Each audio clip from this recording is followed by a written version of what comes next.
예수님께서 공생의 3년의 시간 동안 참 많은 사람들을 만나셨고 대화하셨고 또 만남을 통해 회복시켜 주셨습니다. 예수님과의 만남은 그 만남을 갖는 사람에게는 굉장히 큰 축복이었고 또 행복한 순간이었고 또 다시 만나보고 싶은 그런 분이었을 것입니다. 예수님은 만나는 사람들에게 다정한 말투와 어감으로 대해 주셨고, 그런 말투와 어감들은 가난하고 헐벗고 병든 자들에게는 한 번도 들어본 적이 없는 그런 기쁨과 만족을 줄 수 있는 그런 말투였습니다. 그런데 예수님께서 늘 언제나 조근조근한 말씀으로 또 다정한 말씀으로 그렇게 하신 것은 아니었습니다. 때로는 강한 어투로 말씀하신 적도 있었죠. 종교 지도자들과의 대화 속에서 또 지난주에 보았던 성전에서 시장을 열어 성전의 본질을 훼손할 때에는 욕까지 하시면서 그렇게 강하게 말씀하신 적도 있었습니다. 그러나 예수님의 말씀 속에서는 강하게 말씀하시든 부드럽게 말씀하시든 그 말씀 속에는 늘 언제나 진리가 있었고, 또한 그동안 들어보지 못했던 새로운 율법의 해석과 내용들이 있었기 때문에 예수님의 말씀은 늘 언제나 많은 사람들에게 관심을 갖기에 부족함이 없었습니다. 이런 예수님의 말씀에 대해서 마태는 이렇게 설명하고 있습니다. 우리 마태복음 7장 28절 29절 말씀에 보면은 예수께서 이 말씀을 마치심에 무리들이 그의 가르치심에 놀라니 이는 그 가르치시는 것이 권위 있는 자와 같고 그들의 서기관들과 같지 아니함일러라 라고 말씀하고 있습니다. 달랐다는 이야기죠. 한마디로 말하면 달랐다라는 이야기입니다. 누구와 달랐다는 이야기입니까? 많은 청중들을 가르쳤던 그 당시에 서기관들이 가르쳤던 내용들과는 또 서기관들이 가르치는 그런 말씀과는 무엇인가 달랐다라고 그렇게 복음서는 이야기하고 있습니다. 또한 그 말씀 속에서 무엇을 느꼈냐면은 권위를 느꼈다라고 말을 하고 있죠. 그러면 그들이 느낀 이런 생각들, 그러니까 무엇인가 달랐다라고 하는 이런 생각들, 또 예수님께서 말씀하시는 그 말씀 속의 그 권위들, 그런 것들은 어떤 이유에서 그들이 느낄 수 있었던 일들이었을까요?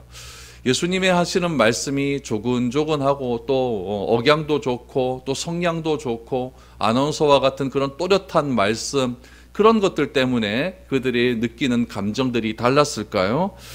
아니면 예수님께서 하신 말씀이 굉장히 직설적이었기 때문에 그 말씀을 들었던 사람들이 이전에 들었던 말씀과는 달랐다라고 하는 그런 생각을 가졌을까요? 다양한 해석들이 나올 수 있지만 우리가 계속 보고 있는 마가는 그것에 대해서 이렇게 설명을 하고 있습니다. 우리 마가복음 1장 27절 말씀을 보면 이렇게 얘기하죠. 다 놀라 서로 물어 이르되 이는 어찌미냐? 권위 있는 새 교훈이로다. 더러운 귀신들에게 명한즉 순종하는도다 하더라 라고 말합니다. 마가는 이렇게 설명을 하죠. 마가는 예수님과 3년을 같이 다니지 않았습니까? 3년 동안 다니면서 예수님께서 말씀하시는 설교를 얼마나 많이 들었겠습니까? 또 예수님과 개인적으로 대화도 참 많이 하셨겠죠. 그런 마가는 당시에 청중들이 예수님의 말씀에서 권세를 느낀 이유를 두 가지로 설명을 합니다. 첫 번째는 무엇이냐면 새로운 교훈이로다라고 말하죠. 새로운 교훈. 지금까지 듣지 못했던 새로운 해석이로다라고 하는 뜻이었겠죠. 또 한 가지는 무엇이냐면 능력입니다. 어떤 능력이냐면은 귀신도 어떻게 예수님의 말씀에 순종하는고라고 이야기를 합니다. 그래서 마가는 예수님의 말씀 속에서 새 교훈과 능력이 있었다라는 것을 강조하고 있는 것이죠. 3년 동안 예수님과 함께 다녔던 사람의 평가가 그렇다는 이야기입니다. 결과가 그렇다는 이야기죠. 왜 많은 사람들이 예수님을 따랐고 왜 많은 사람들이 예수님을 만나려고 그렇게 애를 썼는가, 두 가지로 딱 정리를 해주는 거예요. 첫 번째는 새로운 교훈이었다. 두 번째는 예수님의 말씀에는 능력이 있었다라는 이야기입니다. 새 교훈과 이 능력이라고 하는 관점에서 마가는 지금 오늘 마가복음의 말씀을 계속해서 지금 기술하고 있는 거예요. 그럼 우리들도 이 새 교훈과 능력이라는 관점에서 오늘 예수님께서 오늘 종교 지도자들과 대화하시는 그 대화의 핵심 주제인 이 권위의 문제를 한번 생각해 보아야 된다라는 이야기입니다. 오늘의 말씀의 주제는 권위입니다. 권위는 과연 어디서 출발하고 어디서 나오게 되었는가? 우리 한번 말씀을 통해서 살펴보기를 원합니다. 27절 말씀 보시죠. 그들이 다시 예루살렘에 들어가니라. 예수께서 성전에서 거니실 때에 대제사장들과 서기관들과 장로들이 나와 라고 말합니다. 예수님께서 다시 예루살렘으로 들어가셨다라고 말하죠. 다시 예루살렘으로 들어가기 전에 어떤 일들이 있었느냐? 예수님께서 벳세다에서 저주하신 무화과 나무에 관한 이야기를 하셨어요. 베드로가 말을 하죠. 이 무화과 나무가 어제 예수님이 말씀하신 대로 말랐습니다 라고 했더니 예수님께서 그 마른 것의 의미를 믿음이라고 하는 관점에서 세 가지 이유를 말씀해 주셨습니다. 첫 번째는 믿음이라는 것은 의심하지 말아야 된다. 의심하지 말기 때문에 우리는 기도해야 된다. 그러니까 믿음과 기도의 결론은 뭐다? 용서다. 이 세 가지의 핵심적인 주제의 말씀을 해 주셨다라는 이야기죠. 이 말씀을 들은 후 벳세다에서 지금 예루살렘으로 올라가고 있는 장면, 그것을 오늘 27절에서 그들이 다시 예루살렘으로 들어가니라 라는 말씀으로 표현을 하고 있습니다. 이때가 언제냐? 화요일입니다. 화요일 오전에 예수님께서 다시 벳세다에서 예루살렘으로 들어가시고, 예루살렘에 들어가셔서 어디로 가셨습니까? 성전으로 가셨다라고 말씀하고 있죠. 그래서 성전에서 거니시고 계셨을 때라는 이야기죠. 그때 누가 찾아옵니까? 대제사장과 서기관과 장로들이 예수님께 나왔습니다. 여러분, 이 대제사장들과 장로들과 서기관들은 그 당시에 이 성전에서 굉장히 중요한 직책을 맡고 있는 사람으로서 여러분들 사도행전에 보면은 이 사람들이 모이는 회의를 무엇이라고 나와 있냐면은 사내들인 공의회라고 나옵니다. 사내들인 공의회. 이 사내들인 공의회는 71명으로 구성되어 있습니다. 71명으로 구성된 예루살렘의 종교의 최고 의결 기관입니다. 이 71명 중에서 의장은 누가 하느냐? 대제사장이 합니다. 대제사장이 의장이고, 그럼 회원은 몇 명이겠습니까? 70명의 회원이 되겠죠. 이들이 예루살렘을 중심으로 해서 이스라엘 진영의 모든 종교적인 문제를 관할하고 통치하고 또한 결정을 내리는 아주 강력한 힘을 가진 권력 기구였다라는 이야기죠. 이런 권력 기구의 핵심 인물, 지금 대제사장이 나왔다는 거예요. 의장입니다. 이 의장과 함께 그를 수행하는 서기관들과 장로들이 예수님을 기다렸다던 듯이 지금 예수님을 만나는 장면이 등장하고 있습니다. 그럼 이 사내들인 공회의원에 있는 이 사람들이 왜 예수님을 만나려고 했을까요? 이유는 딱 한 가지입니다. 어제 있었던 사건에 대한 보고를 들었기 때문에 그렇죠. 어제 무슨 일이 있었죠? 성전을 날리는 법석을 지르지 않았습니까? 그 난장판이 된 그 시장에서 있었던, 성전을 시장으로 만들었던 그 일들에 대한 보고를 지금 대제사장과 서기관들과 장로들이 들은 것이죠. 그것에 대한 문책을 해야 될 것 아닙니까? 그런데 보통 여러분 보고를 하면은 그 회의에 수장이 나가는 법은 잘 없어요. 우리나라로 얘기하면 그것을 판단하고 검사하는 또 조사하는 그런 사람들을 보내겠죠.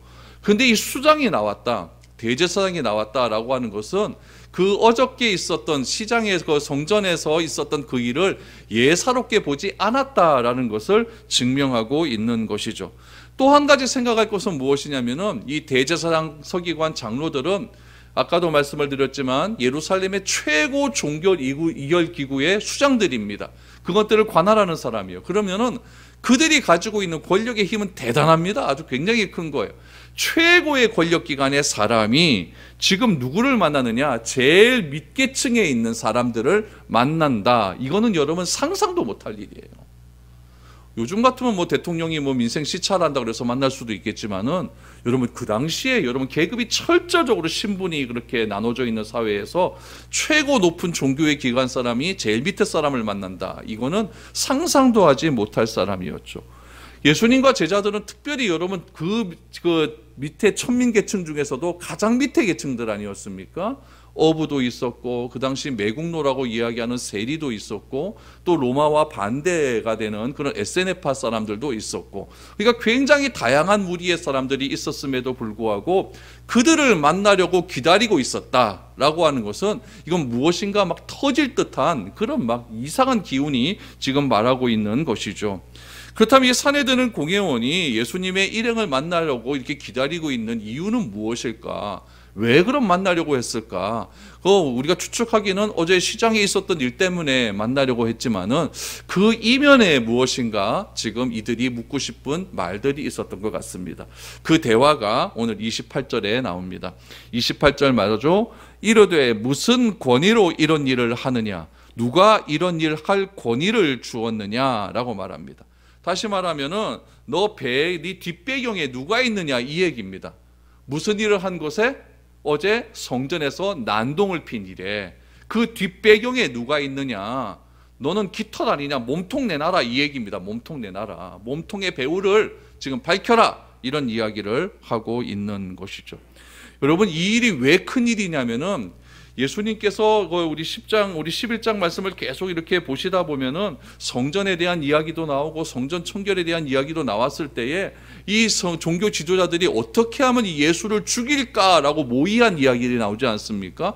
그러니까 그들이 생각하기에 이 사건을 그냥 쉽게 넘길 수 있는 사건이 아니라는 이야기죠. 한 사람을 죽여야 된다. 이런 정도까지 생각을 할 사건이니까 이거는 막 수장이 나오지 않을 수 없는 그런 일이죠. 그리고 이 제일 밑에 있는 계층들이 이 성전에 와서 이런 일은 할 수가 없다라고 생각을 하는 겁니다.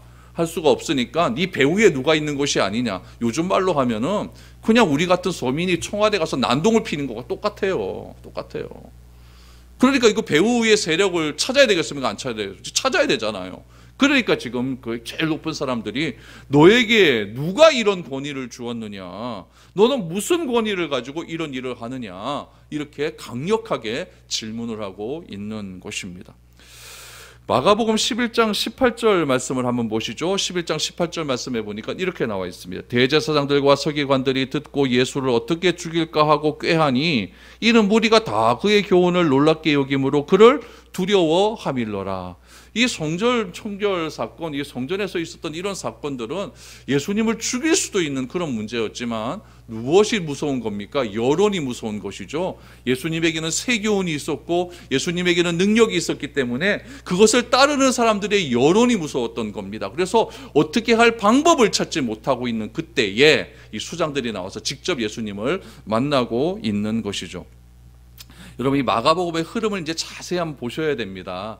지금 이 12장 이제 1절 말씀도 보면은 포도원 농부의 비유가 나와요. 그러니까 대제사장과 그 서기관과 장로들과 논쟁하는 장면이 이제 예수님의 십자가 사건 이후까지 몇 번이 나오냐? 5번이 나와요. 5번이 나오는데 포도원 농부에 대한 이야기도 나오고 세금에 대한 이야기도 나오고 부활에 대한 이야기도 나오고 계명에 대한 이야기도 나오는 등 이 5번의 논쟁이 치열하게 논쟁이 벌어지고 있습니다. 이 논쟁이 벌어지는 시기가 언제냐면 예수님의 마지막 일주일 그때 일어나기 시작하는 거죠. 화요일부터 이제 목요일까지 계속 그 일의 논쟁들이 계속해서 일어나고 있는 것이죠.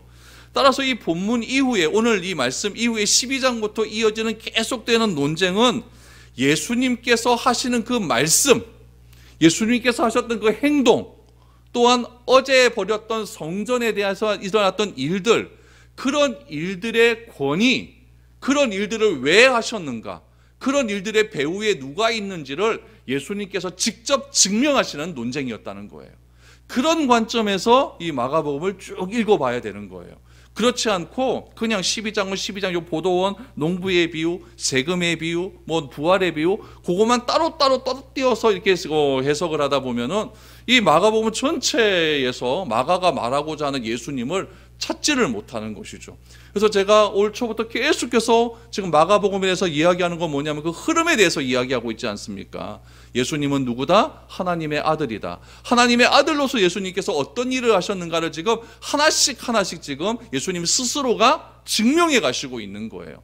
그래서 다음 주부터 또 시작될 이 여러 가지 이 증명들을 통하여서 예수님께서 왜 이런 일을 하셨는가를 예수님 스스로가 증명하고 있는 그런 사건이다, 그런 일들이다라고 생각을 하시면 좋습니다. 그렇다면은 오늘 본문 이후에 이루어지는 이 논쟁은 예수님께서 행하시는 행동과 말씀의 근거가 어디서부터 오는 것이라고, 어디서부터 오는 것의 근거, 그 근거가 무엇인지를 말씀하는 것이라고 한다면 마가는 그 근거를 어디에서 찾을까요? 마가는 왜 예수님께서 이런 일을 행하셨다고 이야기할까요? 그거를 마가는 복음서를 시작하면서 먼저 선언하고 들어갑니다. 우리 마가복음 1장 11절 말씀을 한번 보시죠. 하늘로부터 소리가 나기를 너는 내 사랑하는 아들이라 내가 너를 기뻐하노라 하시니라. 누가 하신 말씀입니까? 하나님이 하신 말씀이에요. 하나님이 예수님께서 세례를 받으실 때 예수님은 내 사랑하는 아들이다 라는 것을 하나님이 스스로 증명해 주셨다는 이야기죠. 그러니까 마가는 처음부터 얘기하는 겁니다. 예수님은 하나님의 아들의 권세가 있고 예수님은 하나님의 아들의 권위가 있기 때문에 이런 모든 일을 하시는 것이다 라는 것을 그렇게 이야기하고 있는 것이죠. 그런 입장에서 본다면 성전에서 예수님께서 시장을 뒤엎으신 일도 누구의 권세가 있기 때문에? 하나님의 아들의 권세가 있기 때문에 하나님을 뒷배경으로 해서 이런 일을 충분히 하실 수 있는 일이다라는 것을 마가는 그렇게 생각하고 있는 거죠. 그런 의미에서 이 복음서를 쭉쭉 써가는 겁니다. 예수님께서는 하나님의 아들이기 때문에 포도원 농부의 비유도 할 수가 있는 거예요. 예수님은 하나님의 아들이기 때문에 세금의 논쟁에 대한 이야기도 분명히 할 수가 있는 것이고 예수님은 하나님의 아들이시기 때문에 부활의 논쟁도 분명히 하실 수 있다라는 것을 강조하고 있는 것입니다. 여기에 누가 토를 답니까? 하나님이 직접 하나님이 너는 내 아들이라고 말씀하셨는데 누가 거기에 반항을 할 수가 있습니까? 거기에 토를 단다면은 여러분 딱 두 가지밖에 없습니다. 하나는 예수님이 하나님의 아들인지 모르거나 또 하나는 인정하지 않거나 둘 중에 하나겠죠. 그러니까 이 대제사장과 서기관과 그 장로들도 예수님이 하나님의 아들이라는 걸 인정한다면 이렇게 따질 수가 없는 거죠. 성전은 하나님의 집인데요. 이 종교 지도자들이 예수님이 하나님의 아들이라고 인정을 한다면은 자신의 잘못을 회개하는 것이 맞죠. 근데 이게 따지고 드는 것은 뭡니까? 난 인정 못하겠다 이 얘기죠. 난 인정 못하겠다. 이런 흐름입니다. 그래서 예수님은 하나님의 아들의 권위를 가지고 이제 논쟁을 계속해서 이어나갈 겁니다. 이어나가면서 여러분 논쟁을 하다 보면은 기승전결이 있을 것 아닙니까? 서론, 본론, 결론이 있을 것 아닙니까? 우리 기승전결 할 때도 막 서론 나가다가 승 올라가다가 전 막 절정이 딱 갔다가 결론 딱 짓지 않습니까? 예수님의 이 논쟁도 기승전결이 있다는 이야기예요. 그럼 오늘부터 시작되는 논쟁의 핵심은 무엇이겠습니까? 나는 하나님의 아들이다. 그럼 하나님의 아들, 하나님께서 왜 자신의 아들을 이 땅에 보내주셨는가? 왜 보내주셨습니까? 이 세상을 섬기기 위해 보내주셨다. 그 섬김의 절정은 십자가에서 일어난다. 그러나 다 죽는 것 같이 다 사람들에게 실망을 주었지만은 그 실망감을 역전으로 해서 부활의 능력을 통해 완전히 예수님께서 자신의 하나님의 아들됨을 절정으로 나타내시는 거죠. 그러니까 예수님 오늘 오늘부터 보시면 오늘 이제 서론에 대해 해당되는데 그 서론부터 잘 보셔야 됩니다. 짧게 보셨다가 이제 살살 올라가는 거죠. 올라가서 부활의 클라이맥스를 딱 찍는 것이 어저께 축구 결승골 넣는 거예요. 딱 올라갔다가 내려가는 거죠. 이제 내려가는 거죠. 그래서 여러분 그렇게 오늘 본문의 말씀을 이해하시면 좋겠다라는 것이죠. 그럼 오늘 본문 말씀 다시 한번 보시죠. 공회원들이 질문을 하는 거예요. 무슨 권세로 이런 일을 하느냐? 너에 누가 이런 일을 할 권세를 주었느냐? 네 뒷배경에 누가 있느냐? 라고 했더니 여러분 이 예루살렘의 이 지도자들은 이 예수님에 대해서 이 권세, 이 권위 그 뒤에 누가 있는가 이거에서 너무너무 궁금해했거든요. 그래서 우리 마가복음 우리 쭉 읽다 보니까 무슨 일도 나오냐면은 예수님 미행시킨 일도 나왔었죠. 우리 한번 보실까요? 마가복음 3장 22절에 보니까 이런 일도 있었어요. 예루살렘에서 내려온 서기관들은 그가 바알세불을 지폈다 하며 또 귀신의 왕을 힘입어 귀신을 쫓아낸다 하니 라고 말합니다. 그러니까 예루살렘에서 예수님이 하신 얘기를 자꾸 들었거든요. 들으니까 도대체 저자가 누구길래 저런 능력을 행하느냐. 그러니까 예루살렘 자기들끼리 회의해서 낸 결론이 뭐냐. 바알세불 귀신의 대장입니다. 귀신의 대장한테 취해가지고 이렇게 하는 일이다 라고 이렇게 결론을 내려서 예수님을 직접 찾아온 일도 있었다는 이야기죠. 그럼 예수님께서는 이 예루살렘의 이 기득권 세력들이 자신을 향하여서 이런 생각을 하는 걸 알고 있었을까요? 몰랐을까요? 다 알고 계셨죠. 다 알고 계셨죠. 오늘 성전에서 이 대제사장과 서기관과 장로들이 나와서 너 무슨 권세로 이런 일 하고 있어? 이렇게 묻는 질문의 의도도 알고 있다는 이야기죠. 여러분, 다 알고 있는 사람한테 무슨 이야기를 하겠습니까? 우리 부모님께 옛날에 뭐 잘못하고 뭐 그래서 뭐 부모님 다 알고 있으면서도 너 그거 했어 안 했어? 거짓말 해봐야 다들 통나는 거 아니겠습니까? 그러니까 오늘 본문에서도 그런 관점인 거예요. 너 무슨 권세로 이런 일 했어? 그랬더니 예수님께서 내가 대답하겠다. 그러나 대답하는데 조건이 있다. 내가 질문하는 것에 너희들이 대답하면 나도 대답해 줄게. 이렇게 얘기하는 거예요. 우리 29절 보죠. 예수께서 이르시되 나도 한 말을 너희에게 물으리니 대답하라. 그리하면 나도 무슨 권세로 이런 일을 하는지 이르리라. 요한의 세례가 하늘로부터냐 사람으로부터냐 내게 대답하라. 대답 안 했다는 거죠. 대답 안 했습니다. 내가 짓는 질문에 너희들도 대답하면은 나도 대답해 줄게. 이렇게 말씀하고 있는 거예요. 그 예수님께서 하신 질문은 무엇입니까? 요한이 세례를 베풀었잖아요. 그 세례를 베푸는 권위가 하늘에서부터 나왔느냐 사람에서부터 나왔느냐, 요거를 딱 묻는 것이죠. 그럼 예수님께서 이런 질문을 딱 물으니까 이 종교 지도자들이 예수님이 질문하신 이 질문의 의도를 알았을까요? 몰랐을까요? 알아요. 얘네들도. 왜 아냐면 얘네도 뻔하거든요. 그 아는 것을 마가는 이렇게 설명하고 있습니다. 알고 있다는 것을 31절 32절을 보시죠. 그들이 서로 의논하여 이르되 만일 하늘로부터라, 그러니까 요한의 권세가 하늘로부터 왔다라고 말하면 어찌하여 그를 믿지 아니하였느냐 할 것이니, 그러면 사람으로부터라 할까 하였으면 모든 사람이 요한을 참 선지자로 여김으로 그들이 백성을 두려워하는지라 라고 말합니다. 무슨 말이냐면은 종교 지도자들이 생각하는 예수님의 질문에 관한 의도는 정확하게 파악하고 있는 거예요. 그들이 서로 의논한 것을 마가가 기록한 거니까요. 세례 요한의 권위가 먼저 하늘로부터 왔다라고 생각하면 어떻게 될 거냐 이거예요. 여러분, 그 당시는 누가 다스리는 시대였냐면 로마가 다스리는 시대였어요. 로마를 다스리는 그 최고의 권력자를 뭐라고 합니까? 황제라고 하지 않습니까? 그 황제라고 할 때 그 황제의 즉위식은 어떤 즉위식이냐면은 로마 사람들이 믿는 신이 있어요. 그 신이 인간의 몸을 입고 와서 내가 이 땅을 다스린다라고 하는 것을 인정하는 즉위식이에요. 그러니까 로마의 황제는 로마 사람들이 믿는 신의 대리자라는 이야기예요. 그러니까 로마 황제의 권위가 대단한 것 아니겠습니까? 자신들이 믿는 신이 사람의 몸을 입고 이 땅에 왔으니까 우리가 믿는 예수님하고 똑같은 거 아닙니까? 로마도 그렇게 생각을 했다니까요, 황제를. 그러니까 황제가 말하는 그 말 한마디는 자신이 믿는 신의 말과 똑같은 거예요. 이거 좀 연관되지 않습니까? 그러면 요한의 세례가 하늘로부터 왔다라고 이야기하면은, 이들은 종교 지도자들이니까 이 종교 지도자들이 믿는 하늘은 누구겠습니까? 하나님 아닙니까? 우리가 믿는 하나님 여호와 하나님이죠. 그럼 하늘로부터 왔다, 하나님으로부터 왔다라고 하면 누가 걸리는 거예요? 로마 황제가 걸리는 거예요. 로마 황제가 걸리죠. 그럴 수 있죠, 그렇죠? 그럼 로마 황제가 권위는 오로지 황제에게만 집중돼야 되는데 이 권위가 하나님께 있어? 이거 반역자라, 너 처단해야 돼. 이렇게 해버리면 자신이 가지고 있는 모든 자리는 다 떨어지는 것 아닙니까? 이것 때문에 곤란한 거고, 또 하나 사람으로부터 왔다라고 하면 어떻게 되겠습니까? 그 당시의 사람들은 세례 요한을 누구로 생각했냐면 선지자로 생각하고 있어요. 선지자로 생각을 하고 있는데 사람으로부터 왔다라고 이야기를 해버리니까, 여러분, 세례 요한을 아직도 선지자로 받아들이고 있는데 그 선지자로 받아들이는 사람을 누가 죽였습니까? 황제가 죽여버렸잖아요, 세례 요한을요. 그럼 세례 요한, 그 사람으로부터 온 그 세례 요한을 왕제가 죽여버렸으면 사람들이 또 밀란이 일어날 것 아니겠습니까? 그러니까 이 종교 지도자들이 이러지도 못하고 저러지도 못하고 이렇게 되는 것이죠. 공경에 빠진 거죠. 그래서 이들이 회의하다가 도저히 결론이 안 나는 거예요.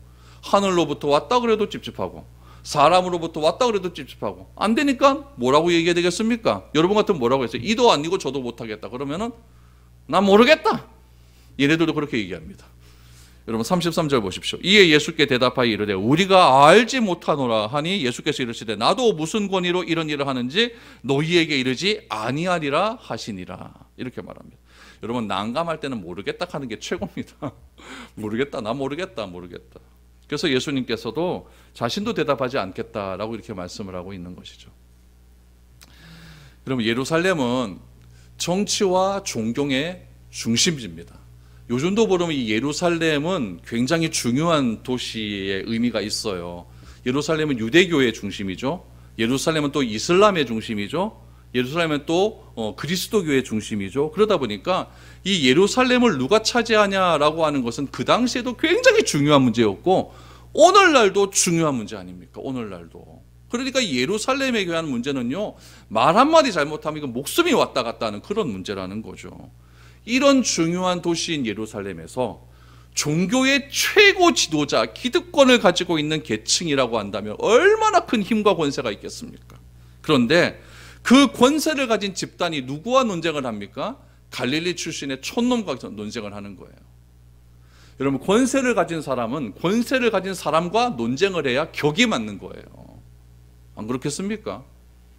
이거는 여러분 대통령과 유치원생이 논쟁하는 것과 똑같죠. 위치로 보면은요. 그러면 이 장면을 사람들이 보는 거예요.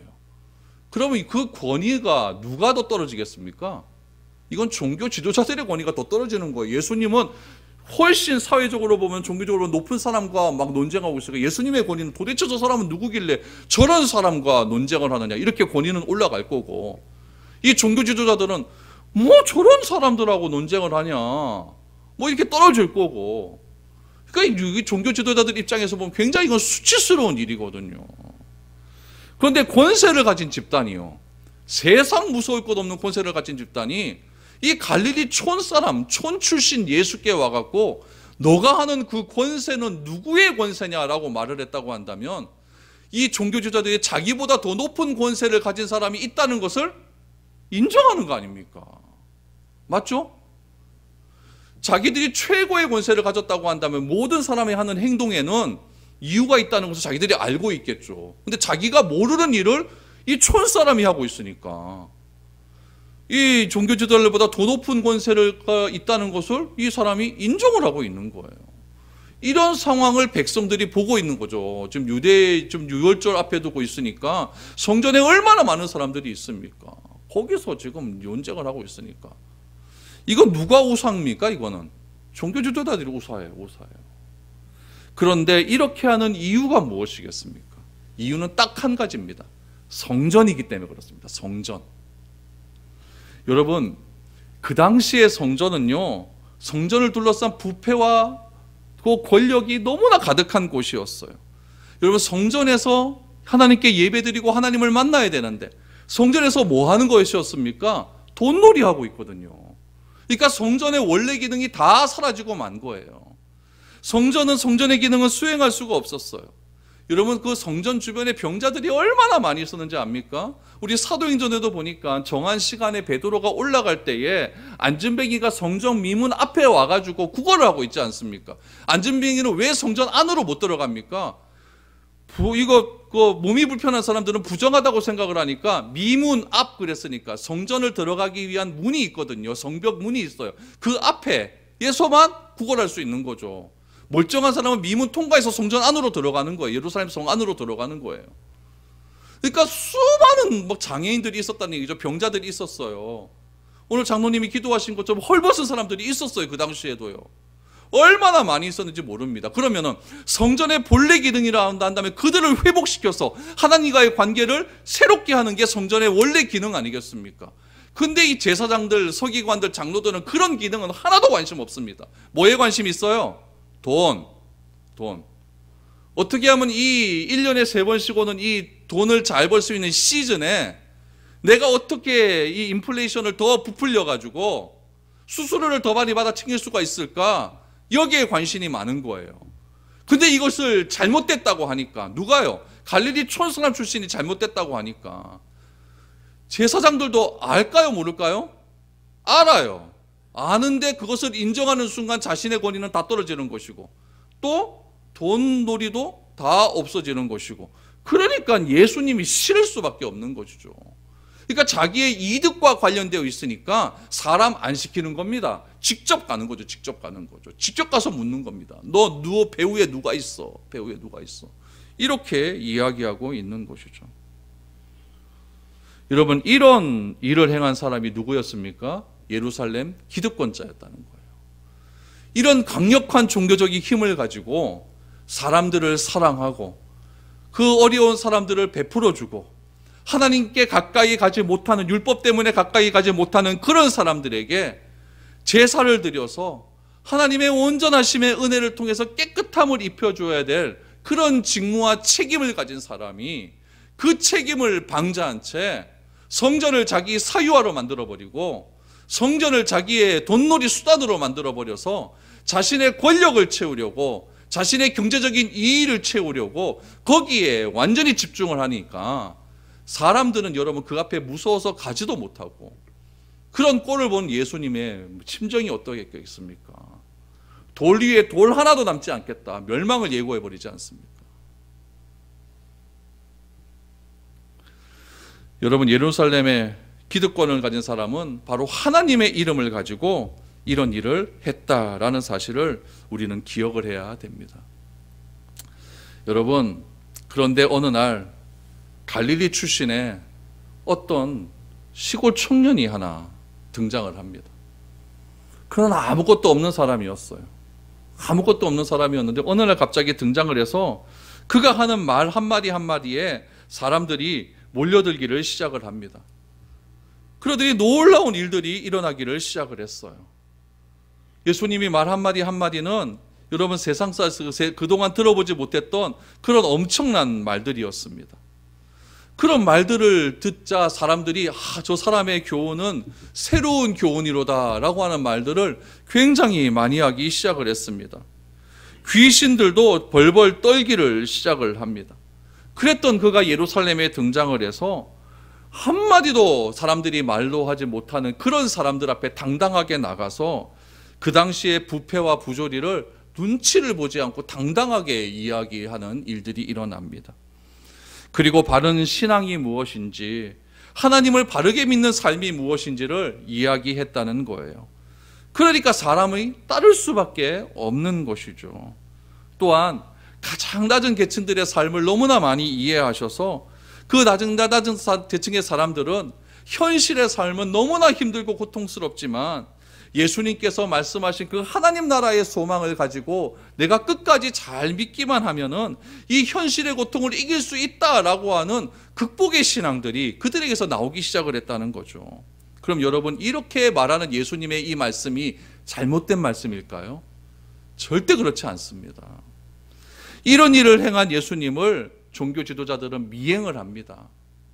이런 일을 행한 예수님께서 예루살렘에 오셨을 때 예수님께서 오신 것을 기다렸다는 듯이 종교 지도자들은 예수님이 행한 일을 놓고 배후에 누가 일이 있느냐라고 말하는 것이 과연 지도자로서 옳은 행위일까요? 종교 지도자들이 예수님께 하는 이 질문은 오히려 자기들이 들어야 할 질문이었습니다.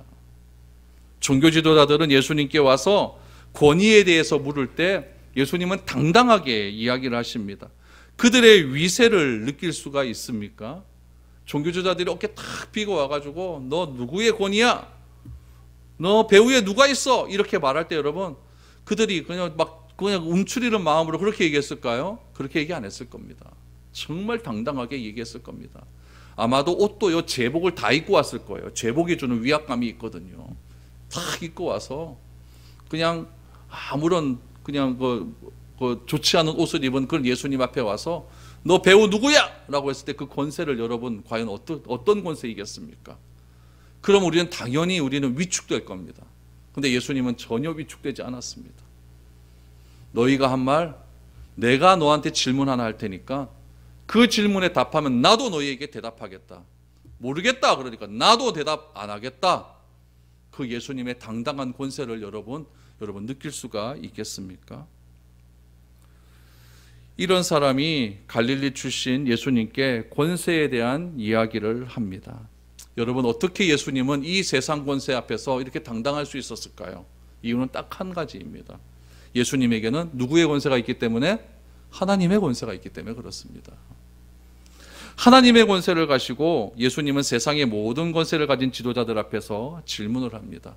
그러자 그들은 단 한마디도 대답하지 못합니다. 세상에서 많은 것을 누리고 있는 사람은 자기가 누리고 있는 것이 없어지는 것을 제일 두려워합니다.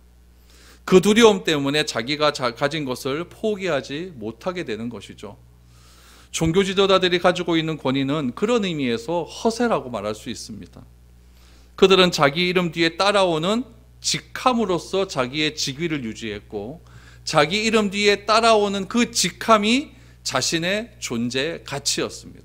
그렇기 때문에 예수님께서 질문하시는 그 질문에 자기가 솔직하게 대답하면 자기 이름 뒤에 따라오는 그 직함이 없어지는 것이 너무나 두려운 것이죠. 그렇기 때문에 아무 말도 못하는 겁니다.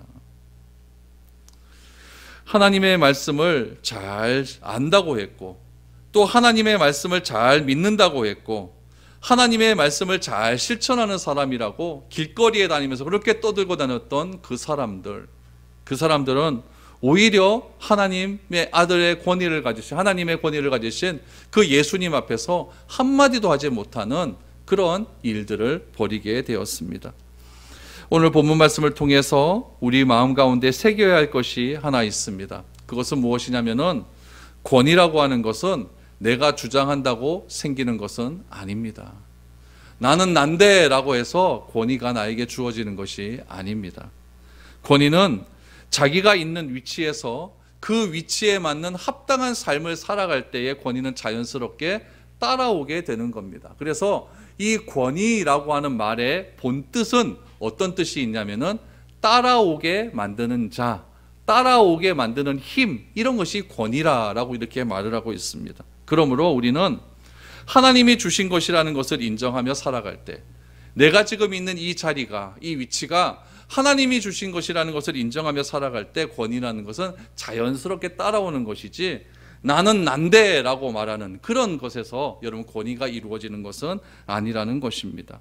그렇기 때문에 예수님은 자신이 하나님의 아들이라고 하는 그 자리에서 하나님께서 자신의 하나님의 아들로서 이 땅에 보내주신 그 일을 너무나 충실히 잘했기 때문에 마가는 예수님의 그러한 삶을 보고 뭐라고 평가했느냐? 새의 교훈이고 능력이었다라고 평가를 하게 되는 것입니다. 여러분, 참된 권위와 능력은 하나님으로부터 시작이 됩니다. 예수님은 이 땅에 하나님의 아들로서 오셨습니다. 하나님의 아들이라고 하는 정체성을 가지고 자신의 정체성에 맞는 삶을 사셨고, 그 삶 속에서 새로운 교훈과 능력이 무엇인지를 우리에게 똑바로 보여주셨습니다. 여러분들은 이 땅에 살아가면서 어떤 위치에서 살아가고 있습니까? 그 위치에서 하나님께서 나에게 주신 삶의 목적은 과연 무엇입니까? 높은 자리에 올라가서 힘으로 사람을 다스리려고 하는 세속적인 권력욕에서 벗어나 있는 위치 속에서, 있는 자리에서 하나님이 주시는 분명한 의미를 깨닫고 그 의미에 합당한 삶을 살아가는 것이야말로 예수님의 말씀처럼 새 교훈과 능력 있는 삶을 살아가는 것이지, 내가 더 높은 곳에 올라가서 더 많은 사람을 내가 부리며 살아가겠다라고 말하는 것은 오늘 본문에 나타난 종교 지도자들의 생각과 똑같다는 것을 여러분 기억하시기를 바랍니다. 하나님은 우리에게 자리에 집착하는 삶이 아니라 사명을 허락해 주셨습니다. 그 사명이 무엇입니까? 하나님을 사랑하고 이웃을 사랑하는 삶입니다. 이 한 해를 마무리하는 이 마지막 달에 우리는 어떤 사명에 집중하였는지를 한 해를 다시 한번 되돌아보시기를 바랍니다. 그래서 내가 더욱더 하나님을 사랑하고 이웃을 사랑함을 통해서 하나님이 주신, 나에게 주신 그 위치에서 내가 하나님께 합당한 믿음의 삶을 살아감을 통해 많은 사람들에게, 저 사람에게는 진짜 새로운 교훈과 능력이 있다라고 하는 평가를 들을 수 있는 저와 여러분들의 복된 삶이 될 수 있기를 축복드립니다.